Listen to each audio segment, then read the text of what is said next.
El Plan Anual de Seguridad es un documento que sirve para desarrollar el sistema de gestión de seguridad. Consiste en una serie de principios, políticas, métodos, procedimientos, en el cual detallamos qué es lo que se van a realizar con la finalidad de prevenir los accidentes y las enfermedades laborales. Este plan de seguridad permite cumplir con todas las disposiciones legales que nos apliquen, en especial la ley de seguridad, mejorar el desempeño laboral en base a las actividades que estamos indicando, como por ejemplo capacitaciones, inspecciones, ayuda en la mejora del desempeño laboral, fortalecen los componentes del sistema de gestión de seguridad, es de cumplimiento obligatorio para todas las empresas y es necesario hacerlos en consulta con los trabajadores y sus representantes. Básicamente el plan de seguridad me indica cómo voy a ejecutar yo mis acciones preventivas en seguridad. ¿Cómo lo voy a ejecutar? ¿Qué manera lo voy a hacer? ¿Qué tipo de mecanismos voy a usar? De esta manera vamos a alcanzar los objetivos del sistema de gestión de seguridad, principalmente la prevención de accidentes. ¿De acuerdo? ¿Para qué me sirve a mí implementar el plan de seguridad? En primer lugar, me ayuda a reducir los riesgos, a tenerlos controlados. Recuerda que en la parte de riesgo nosotros nos enfocamos en evitar que el accidente ocurra o en todo caso reducir las consecuencias. Bueno, el plan de seguridad nos ayuda a poder avanzar en cualquiera de estas dos líneas. Así también, reduciendo la accidentabilidad, obtenemos una mayor rentabilidad de ahorro dentro de la organización. Genera mucha más confianza en los colaboradores. Una empresa que cumple con seguridad siempre es mejor percibida que una empresa que no te cumple nada. Cumplimiento legal, porque la normativa nos obliga a que tengamos un plan de seguridad y también ayuda a la mejora de la imagen organizacional. Ahora sí, la parte importante. ¿Qué debe contar el plan de seguridad? La estructura que vamos a ver a continuación se encuentra en el anexo 3 de la RM 050-2013-TR, documento que te he compartido como material adicional junto con nuestro coordinador para que ahí lo puedas revisar. Entonces, esta es una estructura referencial que tú podrías usar. De repente, yo no la conozco muy bien, pero de repente normativa sectorial que te aplique al tipo de actividades que tú realizas, quizá tenga otro tipo de exigencias. Por ejemplo, en el sector construcción hay otra estructura parecida, pero te piden algunas cosas en específico. Entonces, de la misma manera, tú puedes orientarte también a lo que te pida tu propia normativa sectorial. Entonces, a grosso modo, lo que debe contar tu plan de seguridad, en primer lugar, es el alcance. Recuerda que el plan de seguridad tiene que incluir actividades para todas tus áreas.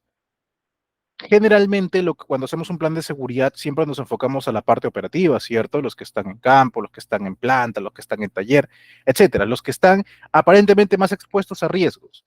Pero es importante que consideres dentro de tus actividades también al personal administrativo. Por eso siempre decimos que capacitaciones en seguridad también se dan a los administrativos, simulacros también con los administrativos, monitoreos con los administrativos, exámenes médicos, que vamos a hablar más adelante, también a los administrativos.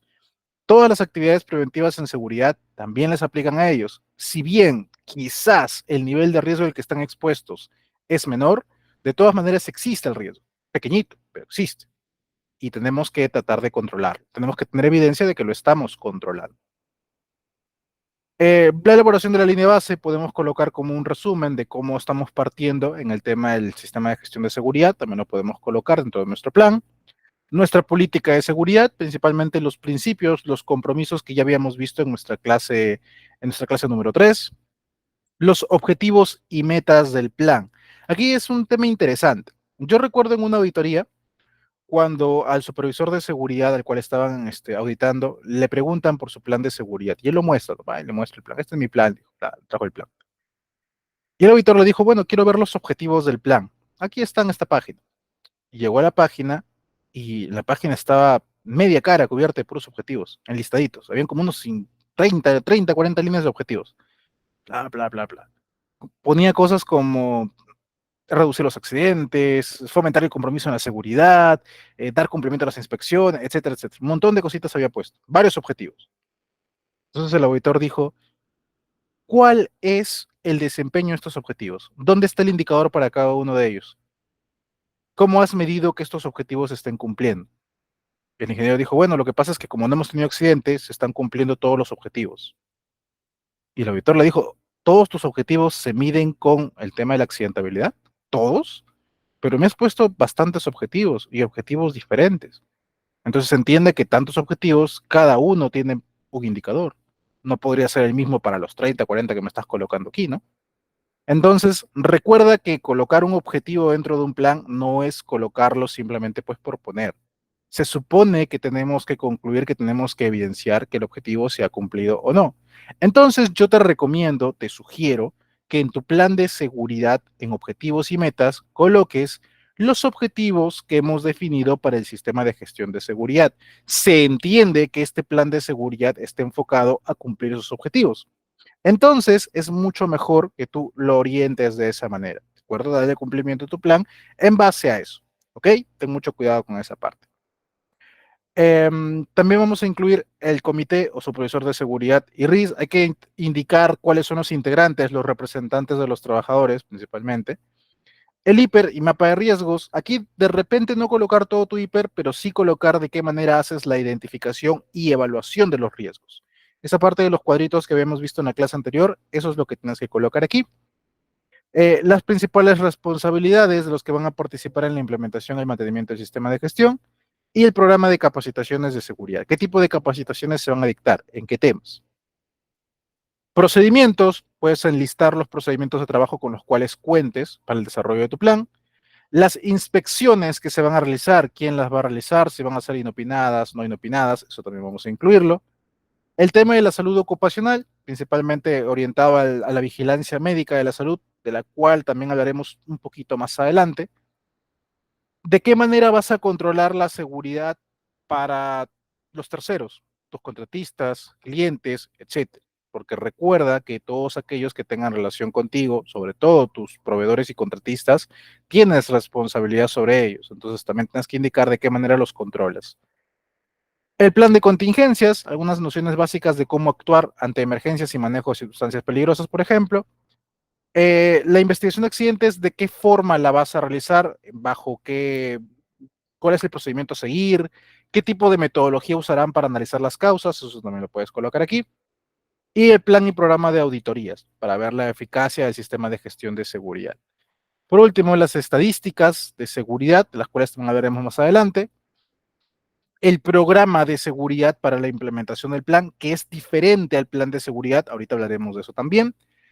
Los registros que se van a usar y la revisión al plan. Recuerda que si bien estamos planteando un plan para todo el año, este plan debe actualizarse constantemente y revisarse. Verificar que hemos cumplido las actividades. Eso se hace por lo menos una vez al año. Al menos a fin de año hay que tener evidencia de que este plan se ha cumplido y cuánto de los objetivos hemos logrado cumplir, cuánta meta hemos llegado a obtener. ¿De acuerdo? Ahora, el programa de seguridad. El programa es el conjunto de actividades de prevención que establecemos complementando el plan de seguridad a desarrollarse en lo largo de un año o a lo largo del periodo de un proyecto. En este programa vamos a considerar las mismas actividades que estamos planteando en el plan, pero ya de forma más detallada. Le vamos a poner plazos, le vamos a poner responsables, le vamos a poner recursos. Es básicamente establecer un cronograma de actividades para saber cuándo lo voy a realizar, en qué mes principalmente, porque generalmente el plan anual lo dividimos por meses. Esto me va a permitir a mí evaluar si mis actividades se están cumpliendo dentro de los plazos o si mis actividades de repente ya las terminé de cumplir, pero no están siendo del todo efectivas. Entonces, para eso me sirve a mí tenerlo bien detallado cuándo voy a hacer mis actividades. El plan de seguridad generalmente compone estos tres tipos de programas. Tenemos el programa de capacitaciones en seguridad, que suele estar incluido dentro del programa de seguridad. Está el propio programa de seguridad y está un documento aparte que a veces lo suelen pedir, a veces no, pero también lo suelen pedir, programa del servicio de seguridad. Aquí hay cuatro conceptos importantes. Uno es el plan de seguridad, del cual acabamos de ver su estructura hace ratito. El otro es el programa de seguridad, del cual estamos hablando ahora. La planificación de la actividad preventiva, la cual te hablé en la clase anterior, que te dije es identificar cuáles son mis riesgos más críticos que falta controlar y de qué manera lo voy a controlar en adelante. Esa es mi planificación de actividad preventiva. Y el otro término es el programa del servicio de seguridad. Este programa de servicio también... Hola, hola. Sí, hola, por favor, tengan cuidado con sus audios. Ok, el programa de servicio lo que viene a hacer es un cronograma también de actividades prácticamente, pero orientado al servicio completo de seguridad. Un área de seguridad generalmente está compuesto por los mismos prevencionistas, ¿no? O supervisores de seguridad, que son los responsables de elaborar el plan, darle el cumplimiento. También tenemos al área médica, al área médica que se encarga de la vigilancia médica de los trabajadores, incluso podríamos decir el tema de los monitoreos, quizás también parte, al menos el monitoreo médico, el triaje, por ejemplo, o el estado de salud en base al resultado del examen médico, entonces ese ya es un área distinta. Y por último, tenemos al comité, y el comité también tiene sus propias actividades. Entonces, el programa de servicio de seguridad lo que hace es englobar las actividades de estos tres grupos, por así decirlo. ¿Cuáles son mis actividades de prevencionistas? ¿Qué actividades voy a hacer como prevencionista? ¿Qué actividades voy a hacer como servicio médico? ¿De acuerdo? ¿Qué actividades voy a hacer como comité o supervisor de seguridad electo? Eso es el programa de servicio de seguridad. A veces lo suelen pedir, algunos no lo piden, pero de todas maneras es para que tengas en cuenta la diferencia entre esos cuatro términos. ¿Ok? Bien, esta es la estructura también que me dan para programa de seguridad, como te puedes dar cuenta. Casi todos los documentos o formatos que te suelen pedir como registro para cumplimiento de la ley suelen empezar con este encabezado. Te suelen pedir razón social, RUC, domicilio de la empresa, la actividad económica y la cantidad de trabajadores en el centro laboral. Entonces, estos cinco suelen pedir para registros, principalmente los registros obligatorios. Entonces, ten en cuenta eso cuando elabores alguno de tus formatos. Esta parte no te puede faltar, ¿ok? Entonces, fíjate que el programa de seguridad tenemos que colocar cuál es mi objetivo general, mis objetivos específicos, la meta que estamos estableciendo, el indicador, presupuesto, recursos, y aquí enlistamos las actividades con su respectivo responsable y el mes en el cual le vamos a dar cumplimiento. Fecha de verificación, su estado y finalmente alguna observación adicional. De esta manera enlistamos las actividades para cumplir cierto objetivo en particular. Entonces, de esa manera es como estamos planteando el programa de seguridad. Fíjate, aquí tienes un ejemplo también de un programa de seguridad. Fíjate cómo aquí se enlistan las actividades. Aquí está separado por semana, porque también se puede hacer por semana. Y aquí están colocando en cada semana cuándo le están dando cumplimiento y cuándo no. ¿De acuerdo? Entonces, esta también es una manera en la cual se puede hacer un programa de seguridad. Déjame revisar si tengo aquí uno más para mostrarte, como para poder complementar un poquito el tema del programa de seguridad. Dame un momento. Programa de seguridad. Ujú, ajá. No, aquí está. Ya, te voy a mostrar otro tipo de programa de seguridad. Probablemente aquí me vas a entender todavía un poquito mejor.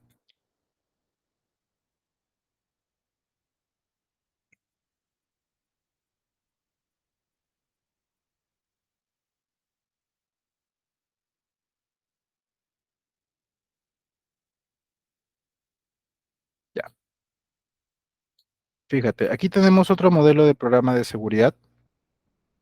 Como te darás cuenta, colocamos razón social, domicilio RUC, cantidad de trabajadores, actividad económica y enlistamos las actividades que se van a hacer. Aquí estamos sacando también por mes por el tiempo que va a durar cierta obra. Entonces, como podrás ver, a cada actividad le hemos asignado qué objetivos le vamos a dar cumplimiento. Y como te puedes dar cuenta, estamos enlistando los programados y aquí comparamos con los ejecutados. Cosa que cada vez que ejecutamos alguno, le colocamos así y se va sacando el cumplimiento. ¿Te das cuenta? Entonces, esta también es una manera en la cual se puede ir midiendo el cumplimiento, el avance de las actividades. ¿De acuerdo? Y ahí ponemos pues diferentes, por ejemplo, inspecciones de ambientes, inspecciones de las actividades, capacitaciones, por ejemplo, también capacitaciones también vamos enlistando y vamos haciendo el cumplimiento pues mes a mes o semana a semana como a ti mejor se te acomode cómo hacerlo. ¿De acuerdo? De esa manera también puedes hacer entonces el cumplimiento de tus actividades. ¿Ok? Esto solo te puedo mostrar, lamentablemente eso no te puedo mandar, pero ya siquiera como para que te hagas alguna idea. ¿Ok? Continuemos entonces con nuestra presentación. Hasta aquí estamos viendo lo que es plan y programa de seguridad. Ingeniero, esto tiene que ser para todas mis áreas, ¿cómo tiene que ser? Tú puedes tener un plan que unifique todas tus áreas, que sea a nivel empresa, que es lo ideal, o de repente tú puedes tener por cada proyecto, o por cada área, o por cada sede. Depende cómo tú lo vayas a manejar, pero sí recuerda que aunque tengas planes por separado, es necesario, es importante que al final centralices las evidencias, los informes, los reportes que demuestran el cumplimiento de estos planes. Puede ser que tú tengas 5 planes dispersos. Es algo que a mí, por ejemplo, me pasa que tuve problemas con esto. Tenía 5 planes dispersos por diversos proyectos. Venía a auditoría y me preguntaban, oye, ¿y cómo va el cumplimiento de tu plan de seguridad? Sí, mire, acá el ingeniero me ha presentado esto, acá este me ha presentado esto. Ok, ¿y tú cómo reportas a gerencia? Se supone que haces un solo reporte, no le vas a mostrar, mire, aquí está de este y este otro, porque gerencia no te va a revisar informe por informe. Gerencia va a querer ver un cuadro de resumen para ver cuánto en global se ha avanzado. Es lo importante. Y si alguien no está avanzando, ¿cuál es? Entonces, ten bastante cuidado con eso. Si vas a tener tus planes por separado, completamente válido, te puede ayudar al control, pero sí asegúrate de centralizar la información. Tiene que haber alguien que centralice, que consolide, que tenga todo en un solo lado y que luego lo pueda presentar. ¿Ok? Perfecto. Ahora sí, el otro punto que tenemos que ver es el plan de emergencias o plan de contingencias. En una capacitación que organizó una aseguradora, nos explicaban la diferencia entre plan de emergencias y plan de contingencias. Ellos mencionaban lo siguiente, decían, cada contingencia es básicamente todo aquel elemento, fenómeno que se presenta de forma imprevista y que tiene que ser tratado de forma urgente, de forma inmediata, para evitar pues, mayores daños. Tiene que tener su actividad antes, durante y después del evento. Cada uno de estos se van a llamar contingencias. Por ejemplo, tenemos una contingencia por sismo, una contingencia por fenómeno del niño, por incendio, por accidente. Para cada uno de ellos hay que tener un plan. Yo tengo mi plan de contingencia para sismo, mi plan de contingencia para fenómeno del niño, mi plan de contingencia para actuar en caso de incendio, por ejemplo. ¿Qué cosa viene a ser el plan de emergencia? El plan de emergencia viene a ser prácticamente el compendio de todos estos planes de contingencias. Mi plan de emergencias recopila todo lo que tenemos, todo lo que hemos puesto en cada plan de contingencias y lo une en un solo plan. Y en este único plan, ahí vamos a detallar cómo actuar para cada contingencia. ¿Ok? Esta es una forma de verlo, es una forma como le explicar. Otra forma en la cual tú la puedas diferenciar, como para que no te compliques mucho quizás, es que también en la práctica el plan de emergencia siempre va asociado mucho al tema de seguridad, mientras que el plan de contingencia lo entienden en el área de operaciones de cómo actuar ante contingencias operativas. Por ejemplo, digamos que estás produciendo, estás en una línea de producción, no sé, estás avanzando con algún pedido y te ocurre de que una de las máquinas falla, una contingencia. No hay accidente, no hay, bueno, incidente, ya pone que hubo incidente, pero no hay accidente, no hay daño a las personas, pero tu producción se ve mermada, eso es una contingencia. Y se entiende que para fines de mejorar la calidad de servicio, el área de operaciones debe contar con un plan de contingencias que le diga cómo van a actuar en caso que les ocurra este tipo de eventos. Entonces, eso viene a ser el plan de contingencias desde el punto de vista de operaciones y el plan de emergencias, lo que todos conocemos, pero desde el punto de vista del área de seguridad. Entonces ahí te doy dos definiciones como para que tú veas cuál se adapta mejor a la realidad de tu empresa y en base a eso puedas plantearlo. Algunos incluso, tercera opción, lo consideran como si fuera lo mismo. Algunos dicen, ah, muéstrame tu plan de contingencia y muestran el compendio de todo. Y lo hacen valer. Entonces, también si gustas definirlo de esa manera, ok, pero ya te estoy dando dos definiciones diferentes. ¿Cuál es la estructura que debe seguir mi plan de emergencias? Muy parecido. Esta es la estructura que estamos siguiendo en base al Reglamento de Seguridad y Salud en el Trabajo del sector de construcción, el cual también ya te he compartido antes, si no me equivoco. Entonces, me parece que la estructura es bastante apropiada, que podrías aplicar también en otros lados, ¿de acuerdo? Esta no es una estructura que debe aplicar para todos. Al menos en construcción sí, obligatorio cumplir con esta estructura. En otros rubros, de repente no. Quizás tienes una normativa sectorial que te indique algo más específico o de repente no te aplica ninguna, entonces puedes guiarte de esto. En primer lugar, una breve introducción, un breve resumen acerca del plan, les presentamos nuestro plan de contingencia con la finalidad de tal, tal, tal, cosas así. Objetivos, ¿qué objetivos se quieren alcanzar? Puede ser que tú tomes alguno o ambos o los que tengas de los objetivos que has planteado para el sistema de gestión, puede ser. Como que puede ser que tú te plantees otros objetivos que van enfocados más a este plan de contingencia. Es completamente válido. Pero igual, la misma premisa. Recuerda que si tú vas a plantear objetivos, al finalizar el informe de cumplimiento de todo el plan, se entiende que debemos tener la medición de estos indicadores, de estos objetivos y metas. Entonces, ten cuidado con esa parte. ¿Ok? El alcance a quienes aplica, aquí también hay que tener cuidado, porque puede ser que tu plan de contingencia aplique a una de tus sedes, por ejemplo, en Lima, en la costa, pero en tu sede que está en la sierra, las contingencias que ellos van a enfrentar son diferentes. ¿Se entiende? Entonces, aquí sí, o bien tengo un solo plan de emergencias o de contingencias para todos, o de repente sepáralo por cada sede, dependiendo de la ubicación en la que están, porque cada uno de ellos va a tener, pues, va a enfrentar contingencias distintas. Entonces, mejor sería que cada uno lo separes.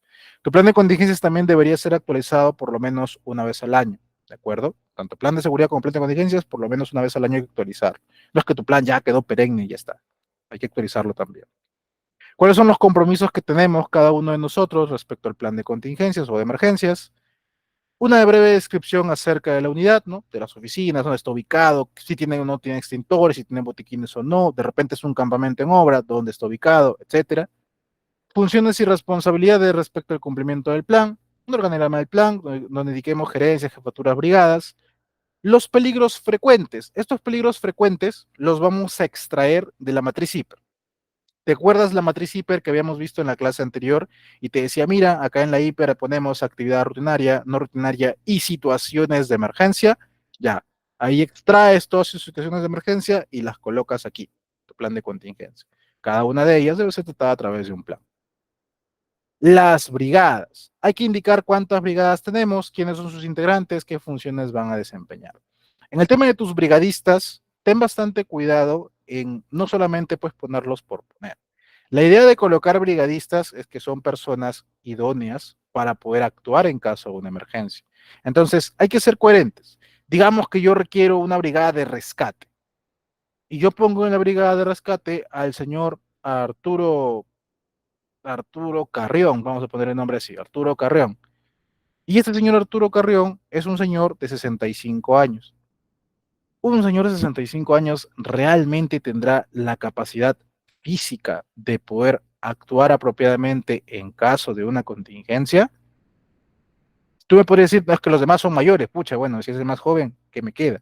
Pero si hay gente más joven o más capacitada o en mejor condición física de hacerlo, lo ideal sería que designemos a esas personas como brigadistas. Recuerda que estos brigadistas se supone, se entiende, que son los principales llamados a actuar en caso de una contingencia. Esto es obviamente para mantener un orden, para tenerlo todo ordenado.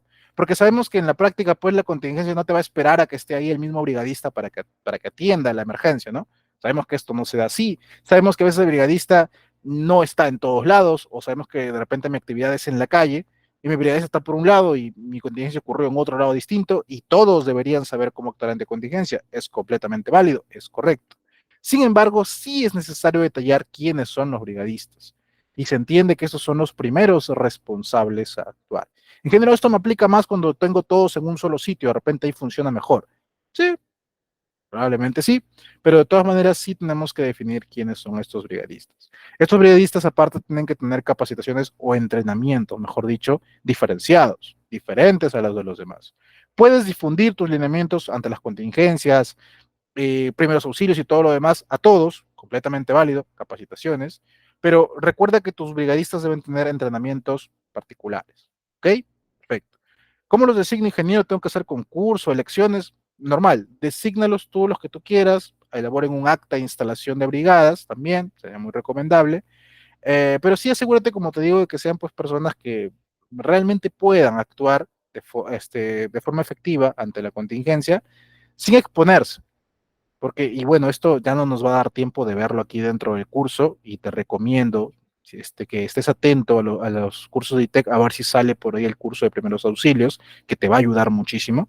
Entonces, eh, una de las cosas que probablemente te expliquen en ese curso es que eh, cuando ocurre un accidente, una emergencia, una contingencia, lo primero que tenemos que hacer, una de las primeras cosas que hay que hacer, es evitar exponer a la persona que va a prestar el primer auxilio, a la persona que va a actuar en la contingencia.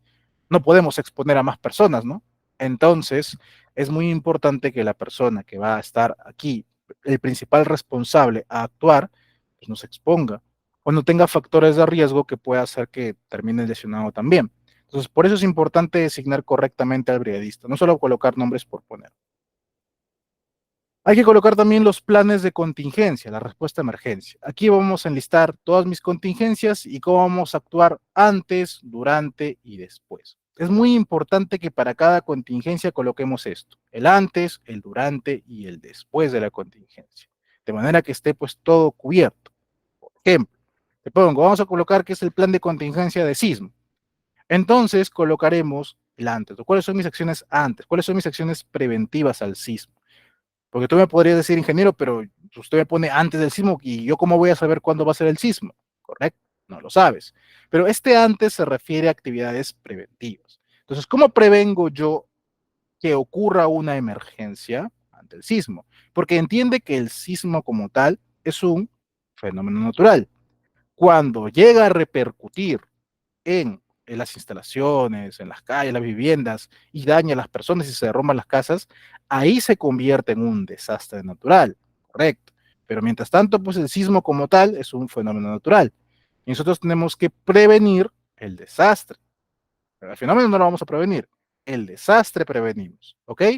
Entonces, aquí vamos a indicar cómo actuamos para prevenir el desastre. En primer lugar, eh, que esté señalizado cuáles son las zonas seguras en caso de sismo, que se indiquen cuáles son las salidas de emergencia, que el personal haya participado en simulacros de sismo, que el personal, a ver, ¿qué más antes de sismo?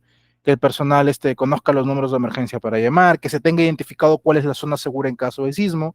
Esas son las actividades preventivas, ¿correcto? Hacer visitas a las instalaciones para verificar que la infraestructura esté de forma correcta, que no tenga ningún tipo de daño previamente para que pueda colapsar, ese tipo de cosas, ¿correcto?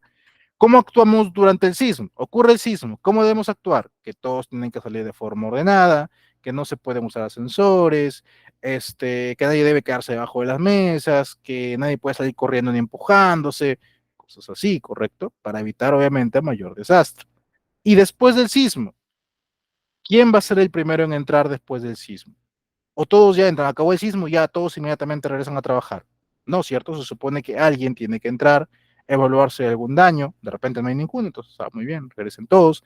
¿En cuánto tiempo tenemos que regresar? ¿Cómo estamos seguros que no va a haber otra réplica? Entonces, ¿a dónde vamos a trasladar a los heridos? Si el caso hubiera, entonces eso también colocamos en el después. Esto te va a ayudar bastante.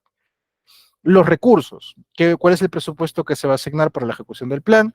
Puede ser, no necesariamente tienes que detallarlo. Bueno, si eres del sector construcción, de repente sí, pero si no eres del sector, no lo detalles. O sea, pon de repente a grosso modo cuál es el presupuesto que te van a dar o quién te lo va a dar. De repente no quieres poner monto como tal para no poner trazado al cuello, entonces colócale directamente quién es el responsable de financiar el cumplimiento de este plan, nada más.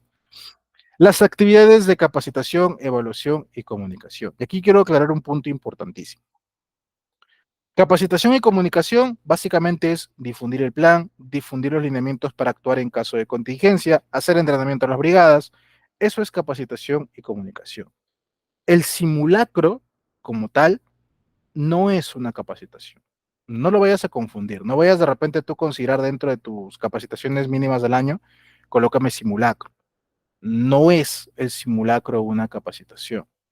El simulacro es una evaluación, ¿ok? Es diferente. Es muy parecido, pero es diferente. ¿Cuál es la diferencia concreta del simulacro con las capacitaciones? Quédate hasta el final de la clase y lo vamos a ver en un punto, ¿ok? Pero bien, pero sí, cada vez que alguien te diga, hay que evaluar el cumplimiento de mi plan de contingencia, simulacro. Esa es la forma de evaluar. Adicionalmente, tenemos que agregar el flujo de comunicación, a quién hay que comunicar en caso que ocurra una contingencia, a quién es el primero a llamar. Eso también me obligaría a que yo tenga un directorio telefónico, tanto interno como externo. Interno, es decir, al provisionista, el gerente, el médico ocupacional, qué sé yo, números importantes que el personal debe conocer. Y externo, obviamente, pues los bomberos, policía, el servicio ambulatorio, los hospitales, etcétera. Eso también tenemos que incluir. Si cuentas con pólizas STR, esa póliza incluye un listado de clínicas en tu localidad, a las cuales está afiliada el STR, en el cual va a haber mayor facilidad para que ingreses a tu personal en caso de una emergencia. Entonces eso también tendría que estar ahí indicado para saber a dónde llevarlo y, de ser preciso, también una ruta de evacuación a las clínicas cercanas. ¿Ok? Eso es entonces lo que debe contar tu plan de emergencias también. Ingeniero, si yo tengo que incluir todo esto y mi personal se supone que lo debe saber, ¿significa que mi plan tengo que difundirle a ellos? Sí, sí, amigo. El plan de emergencias o plan de contingencias tienen que conocerlo los trabajadores. De nada sirve que muy bonito hayas elaborado tu plan con dibujitos y todo, y a la práctica no hay. O sea, la práctica simplemente está ahí solamente como documento y la gente, ¿cómo lo va a aplicar? La gente tiene que conocerlo, tiene que saber cómo va a actuar. Y obviamente la gente pues no se lo va a saber de memoria, la gente no lo va a aprender así de esa forma. Entonces, lo ideal sería que ellos cuenten con una copia, campo, de ese plan de contingencias. Ya sea en físico, ya sea en digital, pero una copia ahí a la mano. Y de alguna manera, pues al menos estos dos puntos, estos tres de hecho, estos cuatro ya de hecho, por ahí difundidos de alguna forma, como afiche, no sé, en un periódico mural, mandado como imagen de recordatorio dentro de los grupos de WhatsApp, qué sé yo, pero ellos sí tienen que conocer esa parte también, porque eso va a permitir actuar de forma efectiva ante alguna contingencia o emergencia. ¿De acuerdo?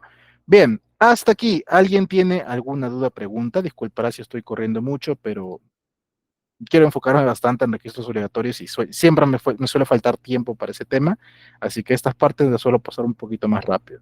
¿Alguien tiene alguna duda, pregunta respecto a los planes hasta este momento? ¿Nadie? ¿Alguna duda, pregunta?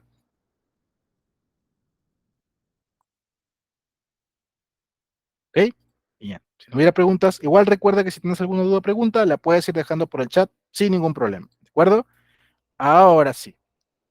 Una de las formas de dar cumplimiento, por no decir que es la forma más efectiva también, de darle cumplimiento a estos planes, es a través del llenado, de la generación de estos registros obligatorios de seguridad. Lo habíamos visto en nuestra clase del día martes, que son 8 registros obligatorios.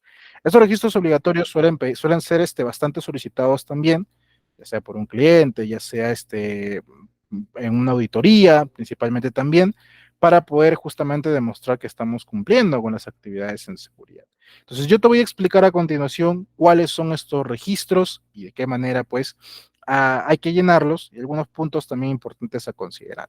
Por ahí me pregunta mi estimada amiga Jessica, si es obligatorio contar con un plan de emergencia. Sí, sí es necesario que cuentes con un plan de emergencia, eh, porque como te decía, nosotros sabemos que el riesgo va entre probabilidad y severidad.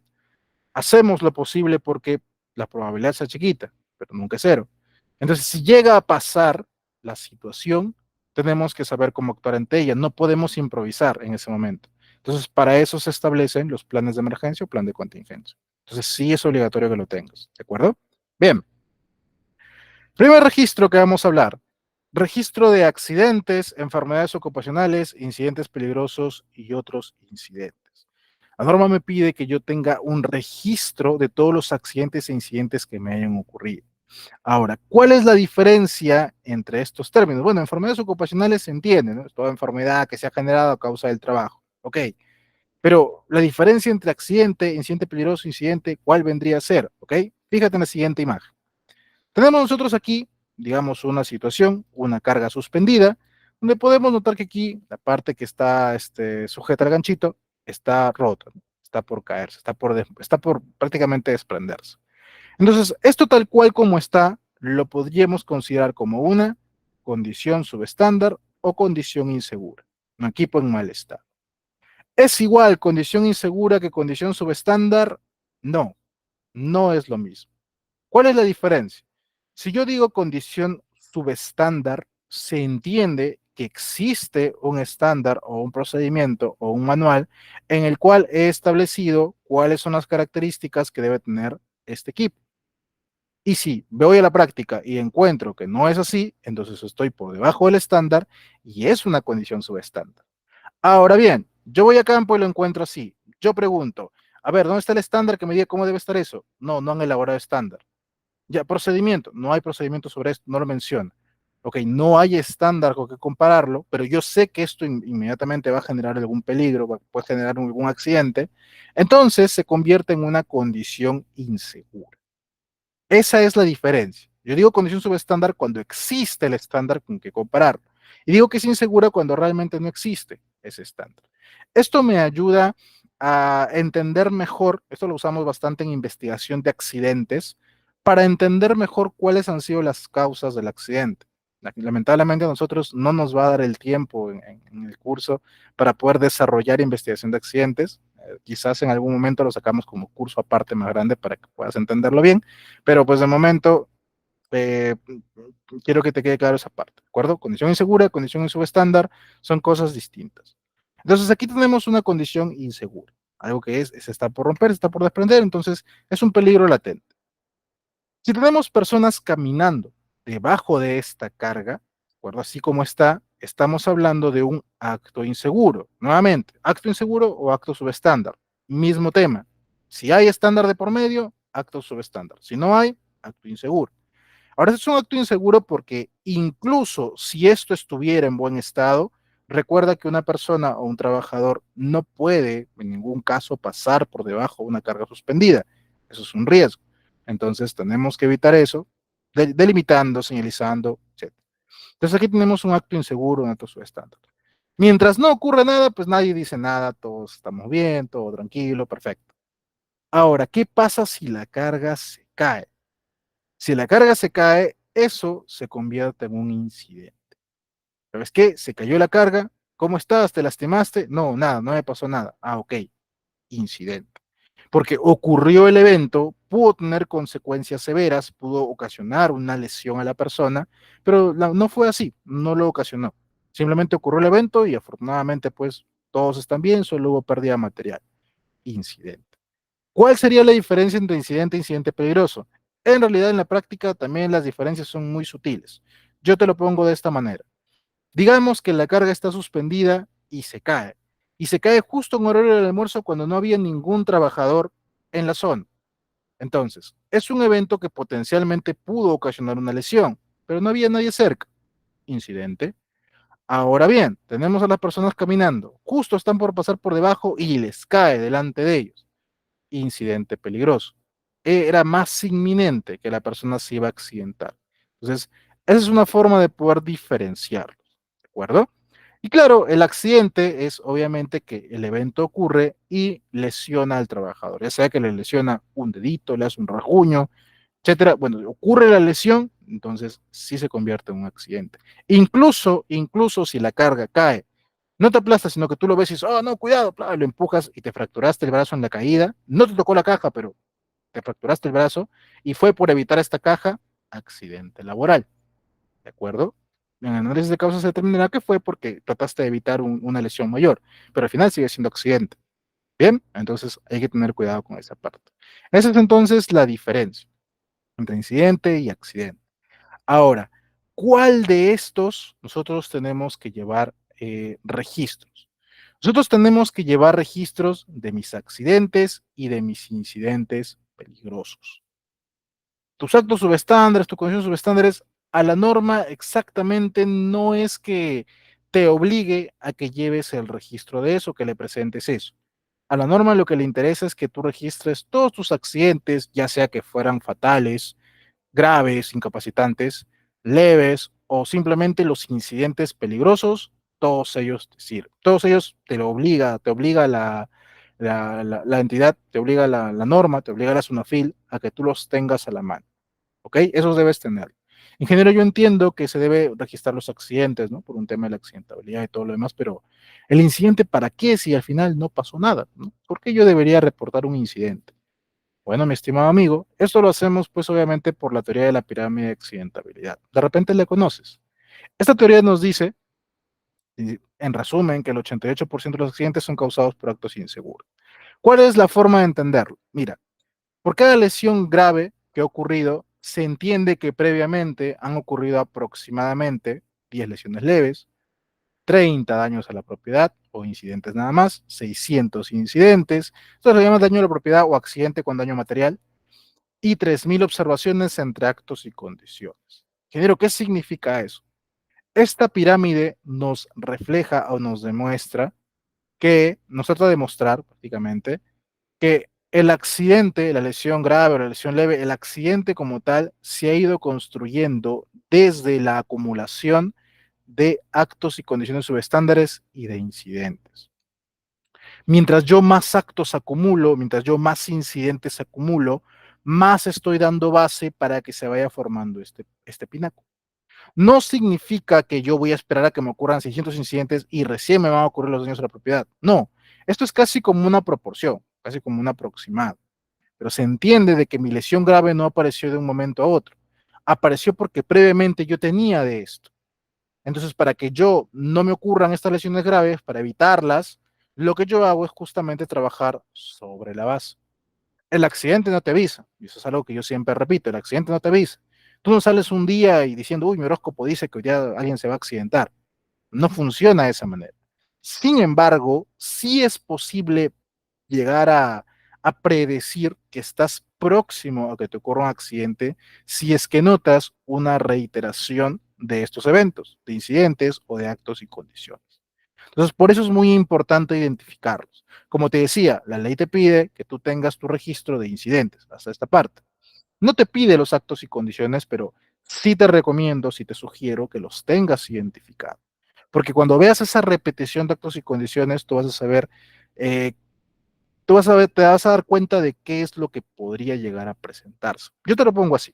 En una auditoría interna que yo mismo estaba desarrollando como auditor, a uno de mis supervisores le pregunto, ¿no? Ingeniero, ¿cómo va el tema de accidentabilidad? ¿Cuántos accidentes han tenido, ¿no? O incidentes de repente. Bueno, mira, nos ha pasado lo siguiente, digo. Verá, estaba el trabajador subiendo por la escalera y, pucha, pisó mal y casi se resbala y casi se cae. Y, bueno, la verdad, estábamos ahí, estaba gerencia y gerencia quedó mirando y me dijo que yo no sabía de esto. Ah, ya, le digo, pero no, no se lastimó. No, no se lastimó. Sí, pero ingeniero, no, no me ha avisado, ¿ah? Pero ya, está bien, continuemos. Como era interna, no tomamos mucha importancia. Ah, ¿y qué más? Sí, y también la otra vez, otro trabajador también estaba ya subido arriba en la estructura y también se resbala y pucha, queda suspendido. Ingeniero, eso como que ya, mire, van dos sí, sí, y también la otra vez, el mismo trabajador de la primera vez también casi se resbala mientras estaba subiendo en tal cual y también casi se cae. Y así me llegó a sacar hasta como cuatro similares de que casi se resbala y casi se cae. Mente. Ingeniero, ¿por qué esto no nos ha reportado? ¿Por qué no tenemos conocimiento de esto? ¿Por qué recién nos enteramos ahora? No, es que como no ocurrió nada, ¿no? El trabajador estaba bien, entonces lo ayudamos rápido y no, no había inconveniente. La gerencia como que se molestó, por ahí llamaron un poco la atención, como para poner paños fríos, les dije, bueno, ingeniero, mire, la verdad es que es preocupante porque noto, no sé si usted nota también de repente como un patrón en el comportamiento, ¿no? O sea, tenemos personal que está recurriendo casi en el mismo error, por así decirlo, que se está resbalando o se está tropezando, qué sé yo. Usted puede considerarlo de repente como hecho fortuito, está bien. Yo puedo creerlo, ¿no? Usted lo conozco, sé que es una persona seria, puedo creerle que fue un hecho fortuito, pero sin embargo note que son varios las situaciones que se han repetido. Entonces, yo considero que en algún momento esta casi se cae, o uy, se cayó, pero menos mal que estaba todo tranquilo, puede escalar a convertirse en una situación mucho mayor, porque como que lo estamos normalizando. Entonces, les sugiero, les recomiendo que tomen acción en base a esto, ¿no? Por favor, vuelvan a hacer la reducción de trabajo en altura, verifiquen el tema de orden y limpieza, de repente falta un poco de orden y limpieza por ahí, quizás el tema de calzado no les está apoyando, evalúenlo y soliciten nuevamente el cambio de logística, verifiquen todos esos puntos porque si no, podría ser que nos ocurra alguna desgracia. Bueno, entonces, esa es la parte que tienes que darte cuenta, ¿correcto? Hace poco yo llevaba un curso de seguridad basado en el comportamiento. En una de las etapas que estábamos revisando, que era justamente el tema de revisión de indicadores, indicaba, ¿no? Explicaba la experiencia, la ponente, nos explicaba de que en una empresa que venían trabajando también, notaban una reiteración de comportamientos inseguros, los cuales en base a ellos a su análisis notaban de que estaban muy próximos a que un trabajador se llegara a accidentar por una recurrencia de algún comportamiento inseguro, que no había ocurrido nada. O sea, era prácticamente un acto subestándar que estaban ellos identificando que se está repitiendo en todas las semanas de reporte. Entonces, nadie hizo nada hasta que llega el momento que este acto subestándar se convierte en un accidente fatal. Entonces, la SBC en ese caso sí predijo el tema del accidente. O sea, ellos avisaron, mira, no tenemos este comportamiento, se está repitiendo mucho, según su teoría de pirámide de accidentabilidad, puede ser que tengamos un accidente y lamentablemente ocurre. Entonces, cuando yo tengo muchos actos y condiciones que son prácticamente el mismo tipo, solo que por diferentes personas, o la misma persona cometiendo el mismo error, ya es una alerta de que estoy próximo a que me ocurra un accidente. Por eso te digo que es muy importante que identifiques y tengas un control de estos actos y condiciones y para complemento de la ley de tus incidentes. ¿De acuerdo? Bien. Ahora, hay una gran diferencia, y ten mucho cuidado con esto, hay una gran diferencia entre el registro de accidente y el reporte de accidente. Te vayas a equivocar. El reporte de accidentes o de incidentes, porque el incidente también se reporta, ese se hace directamente en el portal de la SUNAFIL. Tú entras a la SUNAFIL y colocas en el Google, perdón, entras al Google y colocas SUNAFIL reporta accidentes. Te vas a este de aquí, le das clic, te va a salir esta pantallita, te vas a ir al servicio, te sale esta otra, ahí ingresas con la clave sol de la empresa y haces tu reporte. ¿Qué cosa debes reportar tú como empleador? La empresa tiene que reportar tus incidentes peligrosos y tus accidentes fatales dentro de las 24 horas de ocurrir. ¿Te ocurrió un incidente peligroso? Listo, reporta inmediatamente. Antes de las 24 horas, reporta al portal de SUNAFIL. ¿Te ocurrió un accidente fatal? Reporta. Antes de las 24 horas, a la SUNAFIL. Hay que reportar. Esos son los que tú tienes que reportar. Ingeniero, y si se accidenta y no fallece, ¿no? Está leve o incapacitante, eso ya que no se reporta eso no lo reportas tú. Eso lo reporta el centro médico al cual están llevando al paciente. Porque se entiende que cada vez que hay un accidentado, llevas al centro de salud y cuando te preguntan, ¿qué le pasó? ¿Por qué está así? Tú le respondes, accidente de trabajo. No creo que tú le vayas a decir, no, es que estaba saliendo de su casa y pues, uy, se cayó. No, yo es mi vecino y me dijo que se había caído y bueno, yo de buena fe le he traído, ¿no? Accidente común, póngale. Común, sí, común. No creo que hagas eso, ¿correcto? Ten mucho cuidado porque si se llega a descubrir que estás falseando esa información, te puede caer una sanción por parte de la SUNAFIL por incumplimiento del reporte. Entonces, ten cuidado con esa parte, ¿ok? Listo. Entonces, recuerda que tus reportes tienen que ser dentro de las 24 horas, ¿de acuerdo? En cambio, los registros de accidentes, esos es diferente. El formato es diferente y lo conservas por un periodo de 10 años en el caso de accidente e incidente y 20 por el de enfermedad ocupacional. Ahorita llegamos a esa parte. Estas más o menos son las tablitas, los anexos, lo que tienes que llenar dentro del sistema para notificar, para reportar el incidente o el accidente. ¿De acuerdo? Esa es la tablita para reportar. Este es el formato para registro del evento. Registro de accidentes, registro de incidentes peligrosos e incidentes. Estos son los registros que tú tienes que llenar. ¿Cuál es la diferencia entre el reporte y el registro? El reporte tú lo haces prácticamente apenas ocurre el evento. Le indicas a la SUNAFIL que te ha ocurrido el evento. El registro como tal ya te pide un poquito más de cosas, porque aquí vas a indicar cómo ocurre el evento y principalmente te van a pedir las conclusiones de la investigación.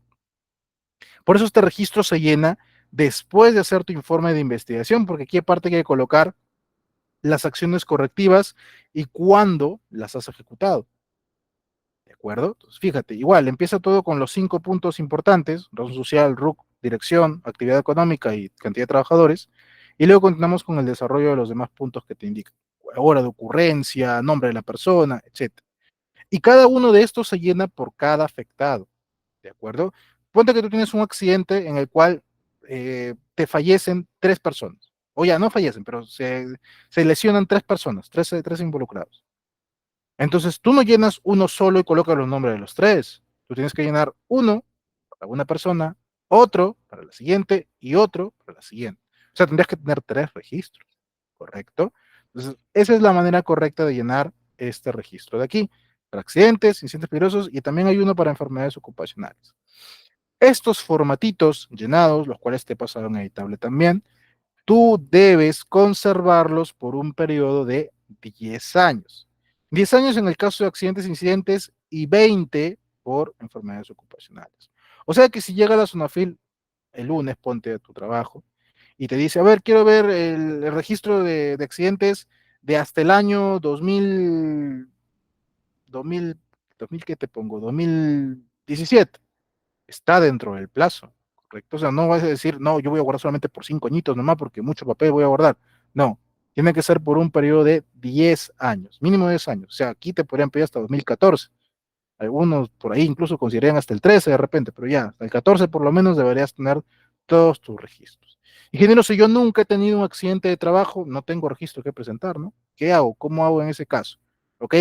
Es válido que de repente no has tenido ningún accidente o que de repente no has reportado ninguno. No lo hagas, por favor, pero ya, si acaso lo hiciste, entonces hay otro documento que también puedes presentar, que ahorita lo vamos a ver más adelante. ¿De acuerdo?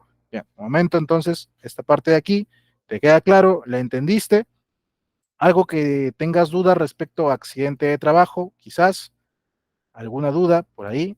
Esta parte de accidente de trabajo es un poquito, genera muchas dudas, yo lo sé, lamentablemente no nos va a dar el tiempo de verlo muy a detalle, de muy a profundidad, pero me gustaría que si tuvieras alguna duda o pregunta, te sientas con la libertad de poder hacerlo. ¿De acuerdo? Preguntas frecuentes que me suelen hacer sobre accidente de trabajo. Ingeniero, si mi accidente fuera de la empresa, ¿se considera como accidente de trabajo? Ingeniero, si me accidento en mi hora de almuerzo, ¿es accidente de trabajo? Mi respuesta siempre es la misma. El accidente es cuando te ocurre la lesión, ocurre el evento dentro o fuera de las instalaciones y dentro o fuera del horario laboral, siempre y cuando sea mientras tú haces actividades por orden de tu empleador, incluso si son actividades que no son dentro de tu MOF. Entonces, estabas haciendo una actividad porque tu empleador te dijo que la hagas, entonces eso cuenta como accidente de trabajo. De ahí que el problema que se suele presentar es que algunos malos empleadores, cada vez que tú dices, no, yo me accidenté porque él me dijo que lo hiciera, no, yo no le dije. A ver, que demuestre que yo le dije, yo no lo mandé, ¿no? Solito porque quiso, para quitarse responsabilidad. De ahí que existe ese ligero inconveniente, pero siempre que sea bajo la orden de un empleador, se considera como accidente de trabajo, ¿de acuerdo? Ten en cuenta esa parte también. Listo, avancemos con el siguiente registro para no quedarnos sin tiempo. Tenemos el registro de exámenes médicos ocupacionales, los famosos EMO. El examen médico ocupacional es básicamente una evaluación médica que le hacemos a un trabajador o a un postulante a un puesto de trabajo para verificar o validar que efectivamente esté con las condiciones físicas necesarias, fisiológicas principalmente, para poder desempeñar la actividad sin exponerse a riesgo. Esos exámenes médicos tienen tres modalidades. Primero, examen médico de ingreso, el preocupacional. Nosotros mandamos a un postulante al cargo a que vaya, pase su EMO preocupacional para saber si su estado de salud realmente coincide. Ponte que yo necesito que esta persona requiera hacer un trabajo en espacio confinado y resulta que es claustrofóbico. ¿Bajo qué noción yo lo voy a mandar a esta persona a hacer trabajo en espacio confinado? Entonces, si es postulante y yo veo que su examen no me cumple el perfil, ni modo, amigo, no pasaste el filtro, lo siento, ese trabajo no es para ti, busca algo más, muchas gracias más bien por tu interés, ya está. Porque claro, no lo vas a pues meter a trabajar en algo para lo cual obviamente no está apto para hacerlo, ¿correcto? Entonces hay que tener cuidado con eso, por eso es un examen preocupacional, examen previo de ingreso. La otra modalidad es el examen periódico. Mira, ¿sabes qué? Esta persona ya es trabajador tuyo, entonces cada 2 años tienes que ir a mandarlo a que haga nuevamente su examen médico ocupacional, en el cual ahí sí pues se determinará si es que efectivamente sigue en buena condición de salud o si tiene alguna observación, de repente algo no está cumpliendo. Y por último, que es una modalidad ya más facultativa, ya no es tanto obligatorio, está el examen médico de salida o de retiro. El mismo empleador o el trabajador puede solicitar, ¿sabes qué? Quiero mi examen de retiro. O, mira, ¿sabes qué? ¿Vas a renunciar? Ok. Tal fecha para tu examen de retiro. No, yo no quiero. Ah, bueno, no quieres, está bien, no te puedo obligar. Como que puede ser al revés, no, señor, voy a salir y quiero mi examen de retiro. Ah, bueno, está bien. ¿Quieres? Seguro que quieres, ¿no? Por ahí. No, no, señor, yo quiero. Ah, ya, bueno, ya listo. Pasa examen de retiro. Entonces, eso son las tres modalidades que hay que tener. Ahora, si bien yo te estoy diciendo que el examen periódico es cada 2 años, esto es para actividades que no son trabajos de alto riesgo. Si son del sector de actividades de alto riesgo, el examen médico ocupacional se hace anualmente. Anualmente o según lo que requiera tu propia normativa del sector. Pero por lo general es anual. Al menos yo en sector construcción y en parte eléctrica siempre nos piden de forma anual el examen médico del personal involucrado. Si no eres de esas actividades, fácilmente puedes hacer tu examen cada 2 años. sin ningún inconveniente. ¿De acuerdo? Estos exámenes médicos tú los vas a conservar pues por un periodo de 5 años, ¿correcto? 5 años. De aquí en adelante todos los registros son 5 años de conservación. Los anteriores sí, de accidentes por 10 años y de enfermedades por 20. ¿Ok? En cualquiera de los casos, el empleador asume el costo por el examen médico ocupacional. O sea que si una persona está postulando al cargo, no le puedes a esa persona que vaya con su propia plata a pasar su emo. Tienes que ser tú como empleador. Ingeniero, pero ¿qué pasa si yo hago el emo y sale observado? Pues, ¿no? ¿Qué hago? ¿Ya aparece plata? Sí. Ingeniero, y si yo paso el emo, todo bien, todo ok, digo, ya muy bien, ven, es para trabajar, y el desgraciado a última hora me dice, no, ya no quiero, yo conseguí una mejor oferta, yo ya le pasé el emo, ¿también ya perdí esa plata? Sí, porque el emo no le puedes cobrar a la persona, no le puedes descontar después y dices, no, ya, yo te presto para que pases el emo y después te descuento. No funciona de esa manera. Siempre el costo del examen médico lo cubre el empleador. ¿Ok? Otro punto. ¿Qué pasa si, como te mencionaba, un trabajador sale observado? Bueno, si es el examen de ingreso, si sale observado, ni modo, amigo, no puedes trabajar con nosotros. Si es ya un trabajador tuyo y pasa su examen periódico y sale observado, ahí la cosa cambia. Digamos que tenemos a un trabajador que lo mandas a hacer trabajo en altura. Esta persona, ¿no? Digamos, entró bien, saludable, fuerte, así, alto, fornido, ¿no? Oh, muy bien, ¿no? Hacía su trabajo todo genial. Al siguiente año vuelve a pasar su examen periódico, todo muy bien, ya el tipo Superman, ¿no? Hombre de hierro, perfecto. Siguiente año se casa, pasa su emo, todo muy bien. El amor, la familia, por ahí empieza a ganar algunos kilitos hasta que finalmente en su emo sale observado con sobrepeso. Y te ponen de restricción, ¿sabe qué? Este señor no puede hacer trabajo en altura. ¿Qué hacemos? Ingeniero, esta persona salió observado, yo ya no lo puedo mandar a hacer trabajo en altura porque si lo mando a hacer eso y se accidenta, uy, la que me va a caer. Correcto, ya no puedes mandarle a hacer ese trabajo. Ingeniero, lo despido. No, tampoco lo puedes despedir. Ahora, si una persona se le observado en su examen médico, ahí entra a tallar lo que es la vigilancia médica ocupacional. Hay que asegurarse que el trabajador recupere su peso, recupere la talla, levante esa observación. Mientras la va levantando, esta persona obviamente no la puedo despedir, no la puedo suspender. Lo que tengo que hacer es reubicarla. Oye, antes hacías trabajo en altura, ahora ya no, ahora haces trabajo solamente a nivel de suelo. No tengo trabajo a nivel de suelo para ti, ok, te voy a mandar de conductor. No tienes brevete para conducir, ok, ya te mando a almacén, te mando que seas un asistente, qué sé yo, pero hay que reubicarlo a un puesto que no representa mayor riesgo. Ingeniero, si lo estoy reubicando, ¿le puedo muchar el sueldo? No, tampoco. Pero ingeniero, esto como que medio sospechoso. O sea, digamos que tengo una persona, este, yo le pago tanto por hacer una actividad en altura porque es de alto riesgo, sale observado y ahora lo tengo que reubicar a un puesto más simple que debería pagarle menos. Y pues esta persona muy viva va a decir, mi gordura me saca beneficio, entonces yo mejor sigo gordo, pero no quiero volver a hacer trabajo en altura, me va a pagar igual. Entonces esto me va a perjudicar, ingeniero. ¿Cómo hacemos en ese caso? Lo que pasa es que eso tiene que estar previamente establecido en el contrato de trabajo. En el contrato tú deberías establecer que la persona debe mantener su buen estado de salud, ¿correcto? Para poder hacer las actividades. Y si acaso sale observado, esta persona tiene cierto plazo para hacer el levantamiento de su observación. Ahora, al cabo de ese plazo, el médico evalúa, no ve mejorías, al contrario, está subiendo más de peso o no baja lo suficiente, entonces ya tendrías sustento también con el contrato para poder rescindir ese contrato o en todo caso hacer la reubicación de puesto, renovarle con un nuevo puesto y obviamente también cambiarle el sueldo. Pero así de buenas a primeras porque se te ocurrió, no se puede. Es muy complicado. El tema de derecho laboral es delicadísimo y hay que tener bastante cuidado con eso. Por eso yo siempre te decía que todo esto lo establezcamos, la regla de juego siempre antes. Entonces, eso tiene que estar en tu contrato de trabajo previamente. Pero sí, hay que darle asistencia al trabajador hasta que recupere, hasta que haga el levantamiento de su observación. ¿De acuerdo? Entonces, ten cuidado también con esa parte. Otro punto importante a considerar de los exámenes médicos es que tenemos que hacer la entrega de los resultados al personal. En auditoría te suelen pedir, a ver, han hecho exámenes médicos, ok, evidencia que el trabajador sabe sus resultados. No, es que eso lo hace la misma clínica. La clínica va y le entrega y le dice, mira, estos son tus resultados. Evidencia. Pídeselo a la clínica. O tú mismo elabora tu formato en el cual se indique que el médico ocupacional le ha dado sus resultados al trabajador. Y eso presenta, porque eso sí también te piden. Tenemos que tener evidencia de que la persona ha pasado su emo y que sabe cuál es su resultado. Ese es el registro que tenemos que presentar aquí. No hay un formato como tal, en este caso no tengo un formato como tal para mostrarte, pero ese es el registro que tienes que presentar. Y claro, el certificado médico de la persona. Y aquí también hay un punto importante.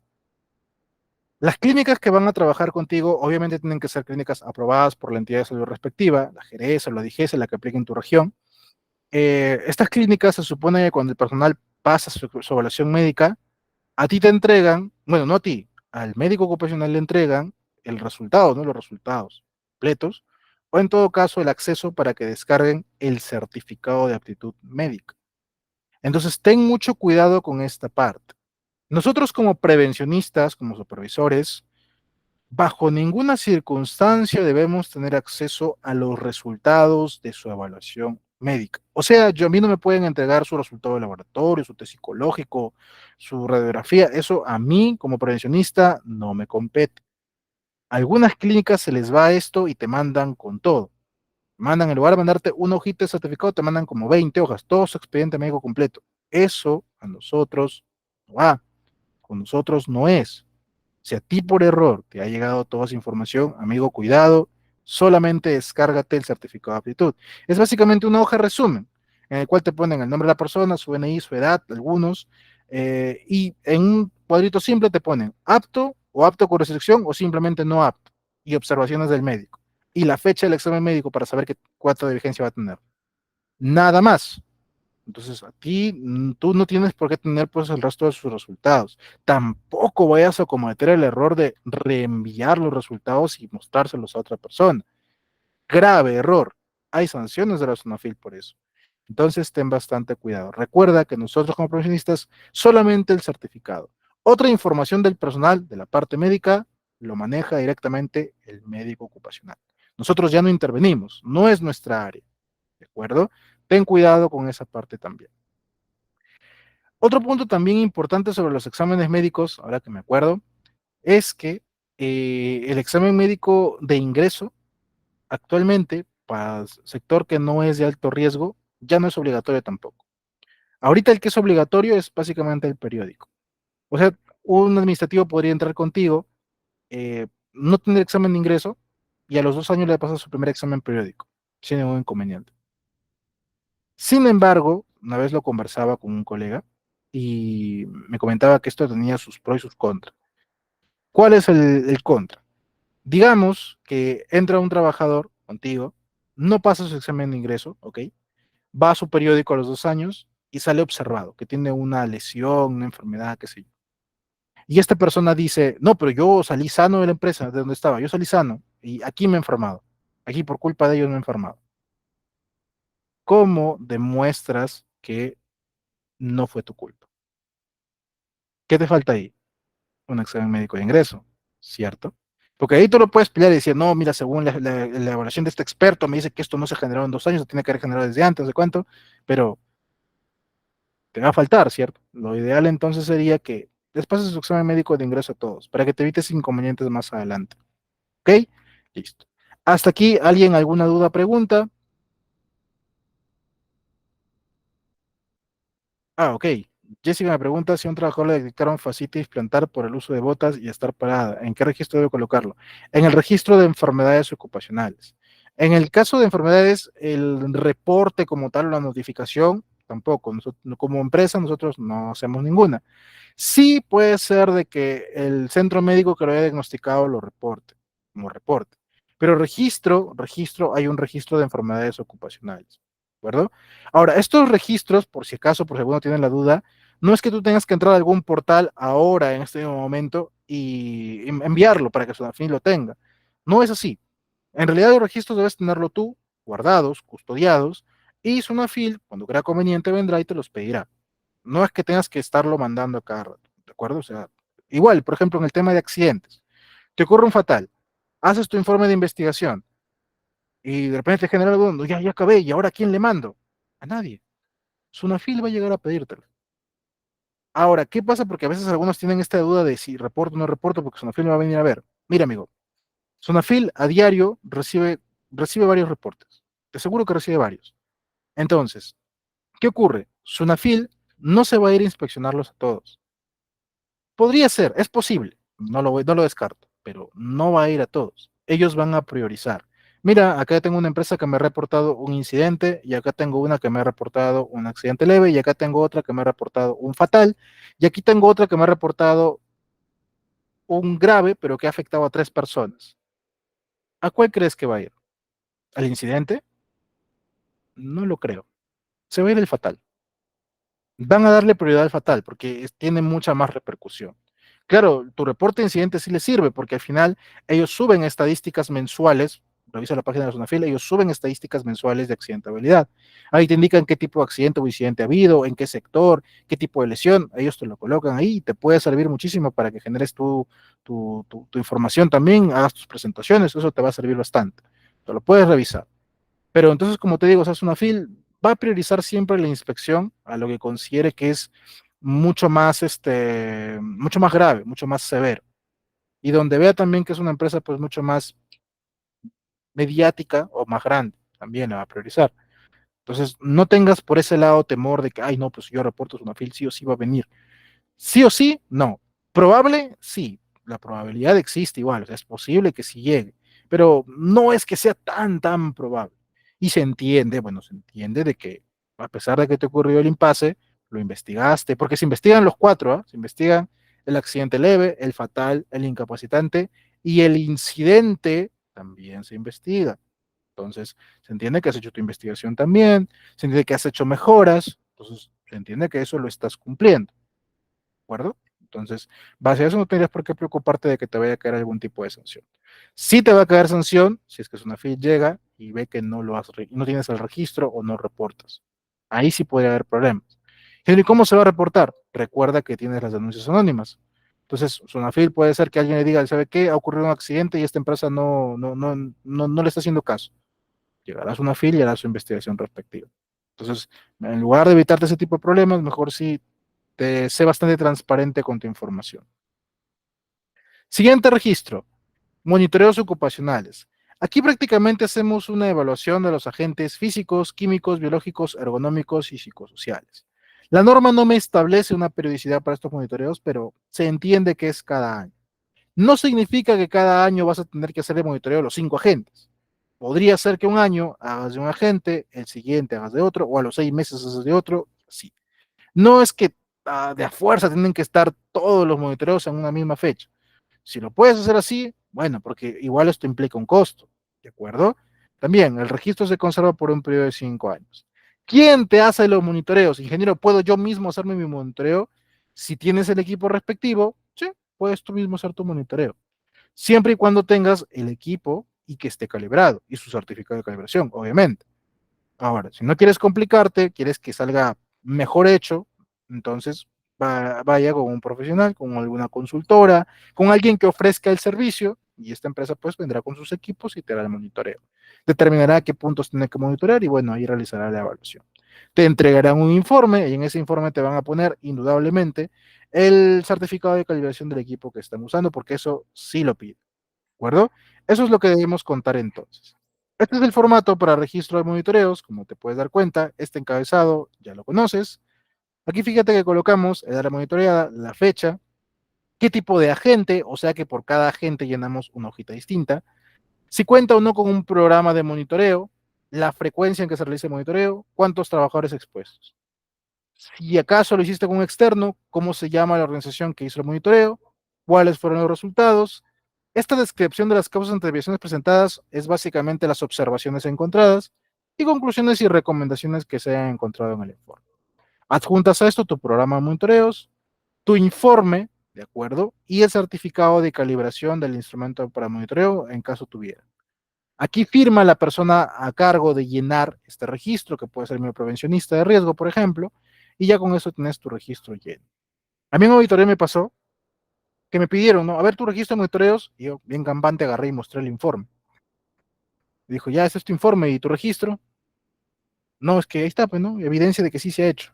No, pero ya me quedó claro que lo hiciste, pero el registro, quiero el registro, el formato de registro. No lo había llenado. Ah, ok. Observación. En auditoría. Entonces, es diferente, ¿de acuerdo? Tienes tu informe, bacán, es un anexo, pero hay que tener el registro, que es esta hojita que puedes ver aquí. No te olvides, ¿de acuerdo? Bien, siguiente registro, inspecciones internas. Este es el formato general para las inspecciones que vas a realizar. Fíjate, aquí colocamos la inspeccionada, la fecha de la inspección, quién es el responsable del área, quién es el responsable de hacer la inspección, a qué hora, si fue planeada o no planeada, el objetivo, los resultados que se encontraron, las observaciones que encontraste y conclusiones y recomendaciones. Si tienes de repente un checklist, una lista de verificación, también la colocas. Las fotos también obviamente correspondientes y así. Y aquí está firma el responsable de registro.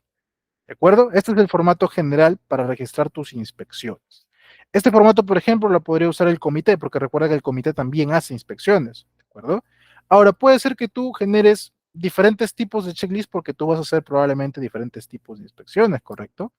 Puede ser que tú hagas inspecciones a los ambientes de trabajo en el cual verifiques a ver si las instalaciones están aseadas, ordenadas, no hay riesgos inminentes, los extintores están a la altura apropiada, cuenta con señalizaciones, los tableros eléctricos estén en buen estado, las luces de emergencia estén operativas, el mobiliario sea ergonómico, se encuentran difundidas la hiper, el mapa de riesgos, tengan identificadas las zonas seguras en caso de sismo, etcétera. ¿Correcto? Entonces, puede ser que hagas una inspección respecto a este tipo, como que puede ser que hagas una inspección respecto a las actividades. Entonces ahí verificarás si el personal cuenta con todos sus EPPs, si ha llenado su charla de 5 minutos, si ha llenado su ATS, si le corresponde, si hace la actividad cumpliendo el procedimiento respectivo, si los equipos que están usando están en buen estado, etc. O puede ser que hagas una inspección directamente de los equipos y herramientas que maneja el personal. Entonces, en ese caso, pues verificarás que se encuentren en buen estado, que no presenten roturas, que no presenten desgaste por mal uso, y en base a eso, pues harás la renovación del equipamiento al personal cuando se considere conveniente. ¿De acuerdo? Entonces, la inspección que tú vayas a colocar depende enteramente de cuáles se acomoden más al tipo de actividad que tú realices. El otro registro es el de estadísticas de seguridad. A veces cuando no tienes ningún accidente fatal, lo que te suelen pedir de forma inmediata es esta tablita. Te dicen tu registro de accidentabilidad. A ver, ¿cuántos accidentes han tenido? No hemos tenido accidentes. Ok, a ver tu registro de accidentabilidad. No, es que no hay accidentabilidad porque no hay accidente, señor. No, quiero el registro de las estadísticas. Estos son las estadísticas de seguridad. ¿Recuerdas que hablábamos de indicadores de seguridad? La parte de la clase número 3. Ya, esto es diferente a esas estadísticas. Esas son las estadísticas que te piden por ley, que te pide la normativa. Entonces aquí, como podrás ver, colocamos, ¿no? Todos los meses, cantidad de accidentes mortales por cada mes, de leves, incapacitantes, cantidad de horas hombres trabajada, cantidad de trabajadores también en el centro laboral. Sacamos el índice de frecuencia, cantidad de días perdidos para sacar el índice de gravedad o severidad, el índice de accidentabilidad y también enfermedades ocupacionales e incluso de incidentes, como te puedes dar cuenta. Entonces, este es el formato para estadísticas de seguridad. Ahora, ¿cómo se calculan? Aquí te dejo las fórmulas para calcular tu índice de frecuencia, de severidad o de accidentabilidad. ¿Para qué me sirve entender esto? Veámoslo también con un ejemplo, antes que me gane el tiempo. Por ejemplo, en el de frecuencia. Digamos que nosotros al mes venimos trabajando promedio de 45.000 horas, hombre, por mes. Entonces en enero, muy bien, mis 45.000 y tuve cero accidentes. Febrero también, cero accidentes. Marzo también cero. Y en abril trabajé cerca de 42.000 horas y tuve un accidente. Coloqué uno. Reemplaza si quieres en la fórmula y vas a ver que al reemplazar, mi indicador aquí en lugar de cero se va a disparar a 23.72. ¿Qué quiere decir esto? Esto quiere decir que en abril, por cada millón de horas hombre que he trabajado, he tenido 23.72 accidentes. Es como una proporción, ¿se entiende? O sea, yo he tenido uno en abril por 42.000 horas hombre trabajada, pero aquí estoy haciendo una proporción para darme cuenta de que por cada millón de horas hombre que yo hubiera trabajado, he tenido 23.72 accidentes, 24 accidentes. ¿Ok? Severidad, igualito. Por cada millón de horas hombre trabajadas, yo he perdido, número de días perdidos, 237.2 días perdidos. En mayo, por cada millón de horas hombre, he perdido 695 días perdidos. Esa es la forma entonces de entender el índice de severidad. Aquí en días perdidos prácticamente colocamos pues los días que está de descanso médico el personal. Ingeniero, si es fallecimiento, ¿cuántos días le pongo? Eh, Depende de tu normativa sectorial, hay unos anexos que te indican cuánto poner en caso de alguna lesión. Por ejemplo, por incapacidad permanente o por fallecimiento le ponen 6.000. Si te vuelas una oreja, que nunca la vas a recuperar prácticamente, te ponen 1.000, que no recuerdo bien ahorita las cifras, pero o sea, por cada lesión en específico, te asignan una cantidad de días que ya es como una constante. Entonces, ahí también te puedes guiar para saber cuál es lo que le corresponde o no. ¿Ok? Listo. Entonces, eso es accidentabilidad, frecuencia y severidad.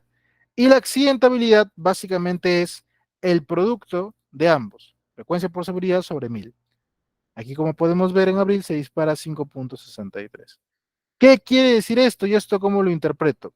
No hay una forma exacta de interpretarlo. Aquí básicamente me indica que mi accidentabilidad está en 5. Está un índice de 5 de accidentabilidad, lo cual obviamente refleja que es alto. Mi accidentabilidad debería estar en 0, o ya a lo mucho en 1, quizás, pero no. 5 ya es mucho, se está disparando demasiado. Entonces, eso me indica de que sí estoy grave respecto a mi accidentabilidad. ¿De acuerdo? Entonces, eso es lo que tú tienes que considerar en estos puntos, las estadísticas. Yo particularmente mm, las tengo, es decir, sí llevo control de esto, pero no las considero realmente, pues, la mejor manera de poder medir la gestión en seguridad. Cúmplelo, porque la ley te lo pide que lo tengas, pero realmente para como que tú digas, ah, mira, qué fácil, mejor yo trabajo con esto para mis objetivos de seguridad, no es apropiado realmente. Porque va a haber un momento, digamos que haces un muy buen trabajo y no tienes accidentes para nada, donde tu indicador siempre va a marcar 0. Y lo mismo que te explicaba en la clase del día martes. Si marca todo 0 siempre y te acostumbras a que marque 0 siempre, ¿de dónde metes la mejora? ¿Cierto? Entonces, preferible para mejora del sistema, esos indicadores como que no te ayudan mucho realmente, porque solamente se activan cuando ocurre o no un accidente. ¿Ok? Listo. Si acaso tuvieras pues desviaciones, firmas llenas este otro formatito para registro de estadísticas en el cual indicas pues por qué se originaron las desviaciones en la accidentabilidad o frecuencia o severidad. Recuerda que siempre tienen que marcarte 0. Bien, listo. Siguiente registro, registro de equipos de seguridad o emergencia. Debemos conservar también información documentada de que al personal se le está haciendo entrega de su equipamiento, uniforme, herramientas, EPPs, etc. Esto tiene que ser apropiado para el trabajador, tiene que ser a su talla, cumplir con los requisitos normativos, apropiado para el tipo de actividad que realiza. Por ejemplo, si tengo un trabajador que va a entrar a la parte eléctrica, no le puedo colocar pues zapatos punta de acero, ¿no? Supone que tengo que ponerle zapatos con baquelita. Tiene que ser de esa manera. Bien, entonces así tenemos que asegurarnos también de que la persona reciba un EPP que sea a su talla. El EPP debe complementar y proteger al trabajador. No puede ser que el EPP le incomode o le haga más difícil hacer la tarea. Entonces, en ese caso, el EPP no estaría funcionando realmente. Hay que tener cuidado con esa parte también. Cada vez que tú le entregues un EPP al personal, vas a firmar el siguiente registro, que es el que te pide la normativa. Colocamos el nombre del equipo de protección personal y aquí enlistamos todas las personas que hayan recibido y en qué fecha lo han recibido. Este es el formato que te da la normativa. Nosotros proponemos este otro. En lugar de colocar el nombre del EPP, mejor coloca el nombre de la persona, como si fuera un Cardex, como si fuera una hoja de vida. Y aquí le vas enlistando todos los EPPs que le estás entregando o renovando y que te firme por cada uno. Nada más. Es más fácil, porque cuando requieres saber si a un trabajador específico le has dado o no, directamente te vas al nombre de la persona en vez de buscar el EPP en específico como tal.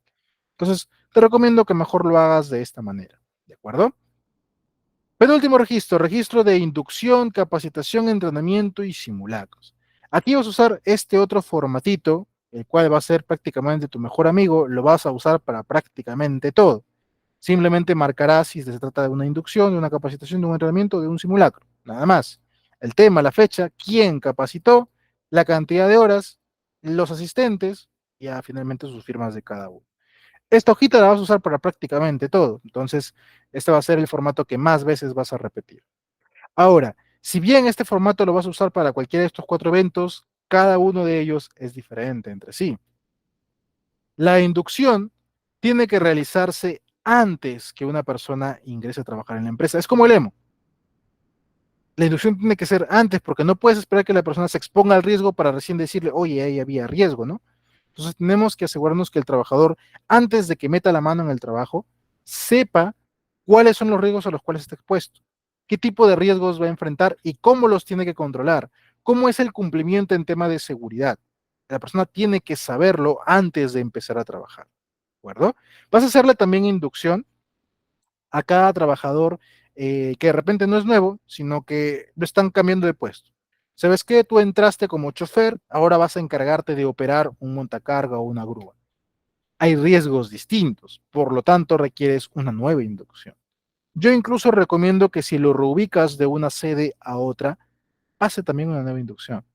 Entiendo por qué si de repente vas al mismo puesto. Puede ser, pero los peligros y riesgos que enfrenta en este lugar no son los mismos que los que enfrente en otro lugar. Entonces, como son diferentes, tienen ahí sus diferencias, lo ideal sería que pase ya también una nueva inducción. Te recomiendo. O sea, nadie te va a decir nada si vuelves a pasar otra inducción a tu personal, al contrario, estás asegurándote de que sea una persona más preparada. Entonces, lo cual está completamente bien. Recuerda que la mente es muy frágil y que las personas podrían olvidar lo que les dijiste en su primera inducción, por lo que no te confíes y digas, ah, sí, esta persona cuando entró hace como 10 años le hicieron una inducción. Así que él sabe.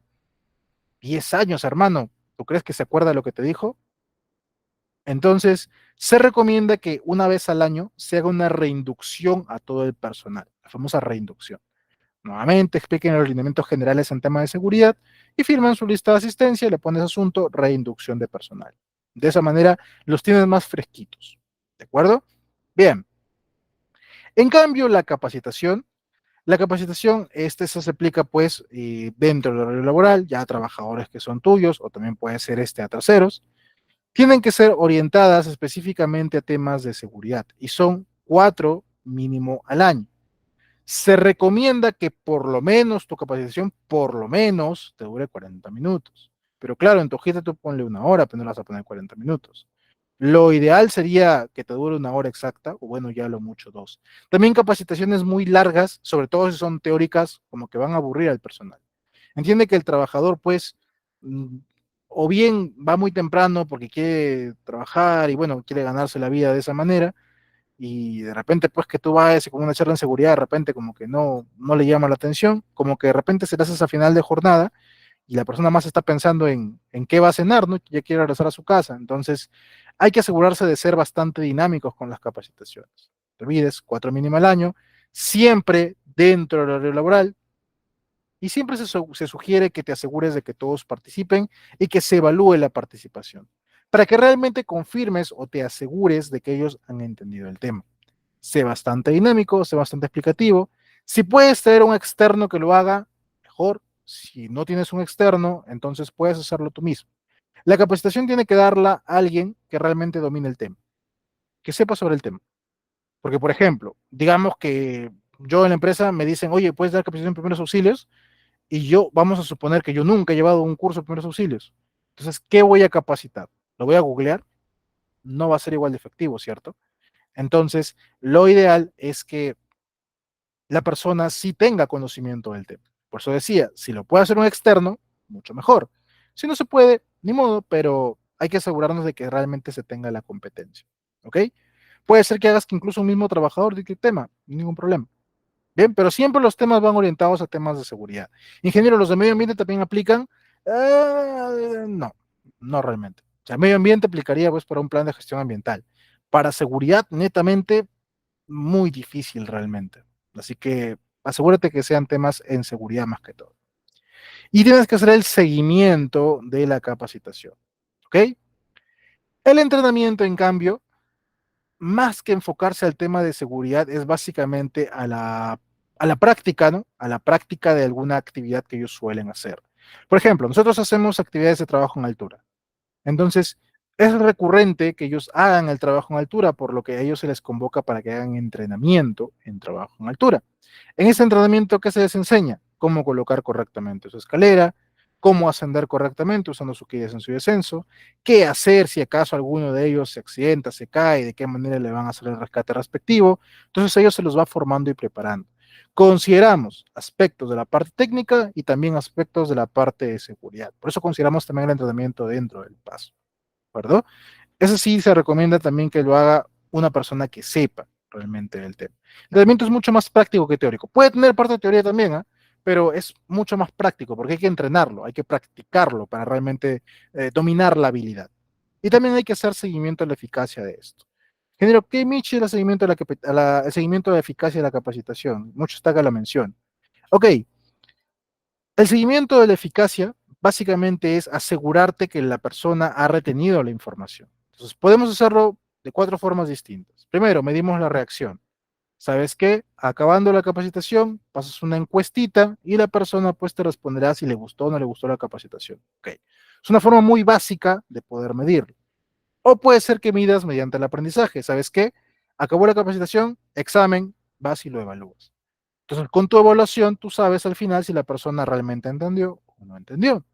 ¿Quieres ser todavía más específico? Mides el comportamiento. Pasa 2, 3 meses de la capacitación. Vas a inspeccionar en campo. Dictamos entrenamiento en trabajo en altura.